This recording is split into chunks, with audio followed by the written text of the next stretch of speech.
이 시간 증거할 말씀의 제목은 바울의 가상문답입니다. 바울의 가상문답.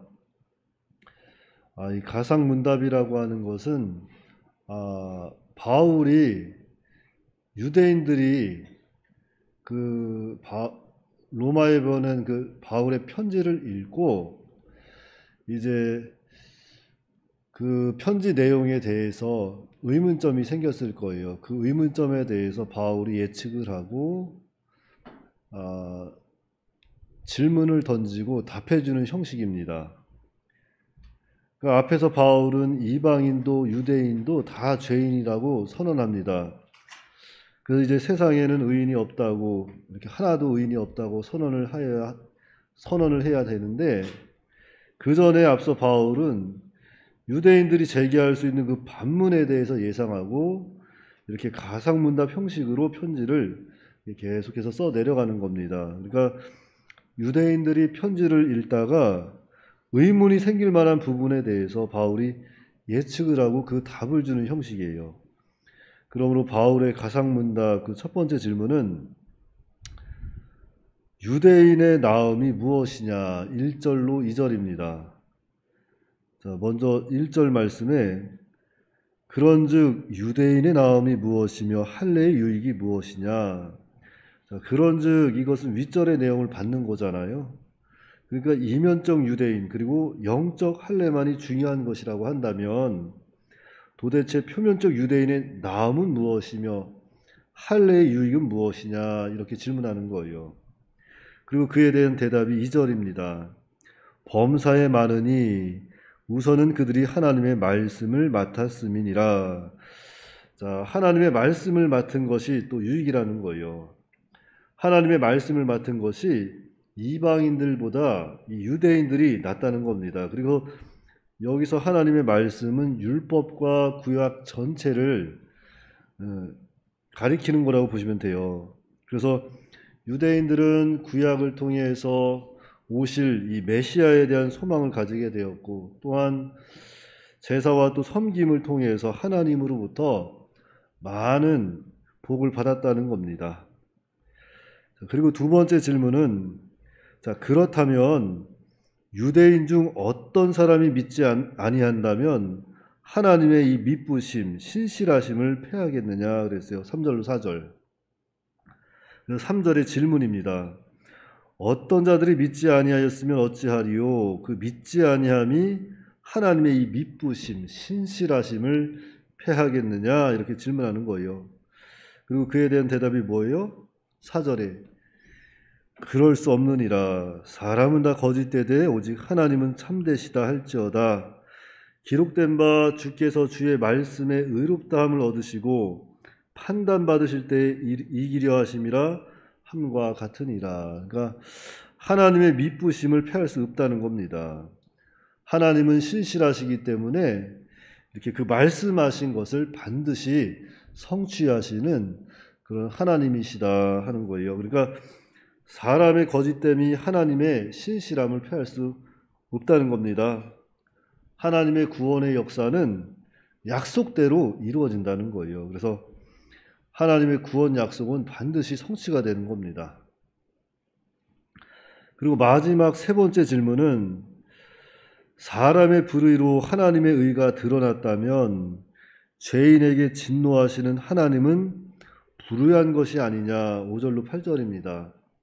먼저 5절 말씀에 그러나 우리 불의가 하나님의 의를 드러나게 하면 무슨 말 하리요? 내가 사람의 말하는 대로 말하노니 진노를 내리시는 하나님이 불의하시냐? 그에 대한 대답이 6절 8절입니다. 6절에 결코 그렇지 아니하니라 만일 그러하면 하나님께서 어찌 세상을 심판하시리요? 자, 이것은 하나님의 공의에 대한 의문이죠. 이에 대해 바울은 이렇게 말하는 거예요. 하나님은 모든 죄에 대해서 심판하신다. 혹 불의를 통해서 하나님의 의가 드러났다 하더라도 하나님은 그 불의에 대해서 심판하신다는 거예요. 그러면서 7절 8절에 그러나 나의 거짓말로 하나님의 참되심이 더 풍성하여 그의 영광이 되었다면 어찌 내가 죄인처럼 심판을 받으리요? 또는 그러면 선을 이루기 위하여 악을 행하자 하지 않겠느냐? 이래서는 안 된다는 겁니다. 그러면 이렇게 역설적으로 지금 설명하고 있는 거예요. 안 된다고. 그러니까 어떻게 선을 이루기 위해서 악을 행하자 하겠느냐? 결코 그럴 수 없다는 겁니다. 그런데 어떤 이들이 이렇게 비방하여 우리가 이런 말을 한다고 하니 그들은 정죄받는 것이 마땅하니다. 그러니까 바울이 전하는 복음이 뭐예요? 오직 의인은 믿음으로 말미암아 산다.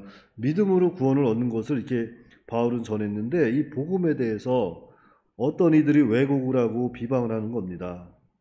하나님의 영광이 된다면 거짓말해도 좋다. 선을 이루기 위해서 악을 행하자. 바울이 그렇게 말했다고 복음을 반대하는 어떤 이들이 바울을 비방하는 겁니다. 그러한 자들은 정죄를 받는 것이 마땅하다 그랬어요. 그래서 오늘 말씀을 통해서 우리가 깨달아야 할 것이 있어요. 그 깨달아야 할 것이 무엇인가 하면 하나님은 모든 불의에 대해서 심판하시는 하나님이십니다. 그게 하나님의 공의입니다.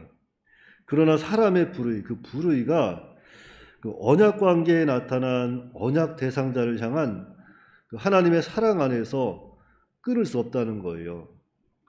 이것은 뭐 칼빈주의 그 5대 규례에서 보면은 성도의 견인과 같은 거죠. 한 번 구원받은 백성은 절대로 구원을 잃어버리지 않는다는 겁니다. 그리고 그것은 오직 예수 그리스도를 통해서만 이루어진다. 그것을 바울은 이야기하고 싶었던 겁니다. 그러니까 유대인들은 행위에 대해서 굉장히 중요하게 여기고 할례 의식 또한 무슨 구원에 참여하는 그런 증표를 받는 것처럼 여겼지만 사실 그런 모든 행위는 하나님 앞에 의를 이룰 수 없다는 거죠. 행위로는 절대로.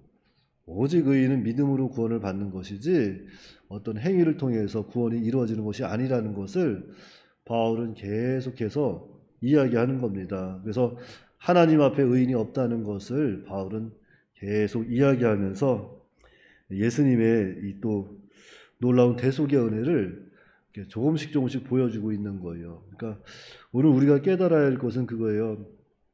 하나님은 정말 공의의 하나님이시기 때문에 죄에 대해서 심판하십니다. 아무리 믿는 사람이 하나님의 증거하기 위해서 불의를 통해서 하나님께 영광을 돌린다고 하더라도 하나님은 그 영광 자체를 받는 분이 아니시거든요.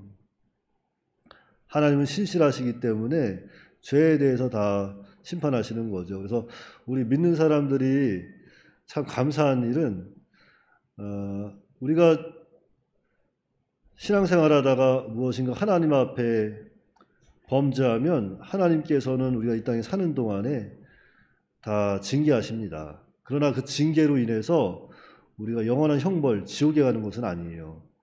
그러나 징계는 하신다.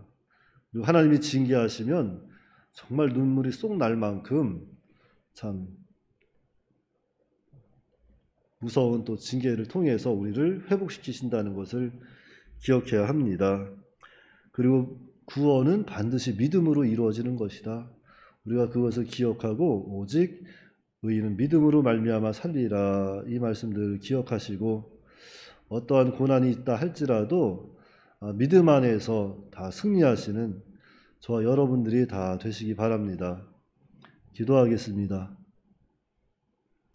만민의 구주가 되시는 아버지 하나님 은혜를 감사합니다. 오늘 이렇게 또 추운 새벽, 눈도 오는 새벽에 하나님께서 또 성전으로 불러 모아 주시고 각 가정에서 하나님을 예배할 수 있도록 은혜 내려주신 은혜를 참으로 감사합니다. 하나님 아버지셔 이 유대인들이 정말로 이방인들보다 나음은 모든 범사에 나은 것이 많지만 특별히 하나님의 말씀을 맡은 것이라고 했습니다.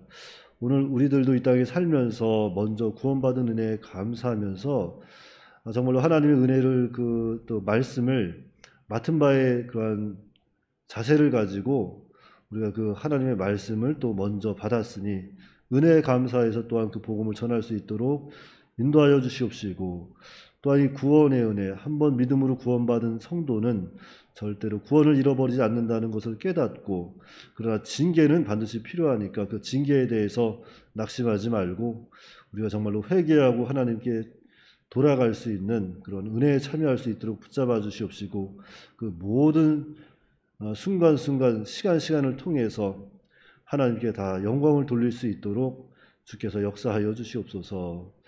오늘은 또한 3일 예배가 있사오니 하나님께서 예배 중에 함께하여 주시옵시고, 특별히 예배를 인도하시는 주의 사자 목사님, 하나님께서 성령의 능력을 더하여 주셔서 그 말씀이 선포될 때에 많은 사람들이 은혜 받을 수 있도록 붙잡아 주시고, 특별히 여러 가지 영육 간의 어려움 당한 성도들이 있다면 하나님께서 정말로 그 영육 간의 강건함을 얻을 수 있는 그런 회복의 시간이 될 수 있도록 인도하여 주시옵소서.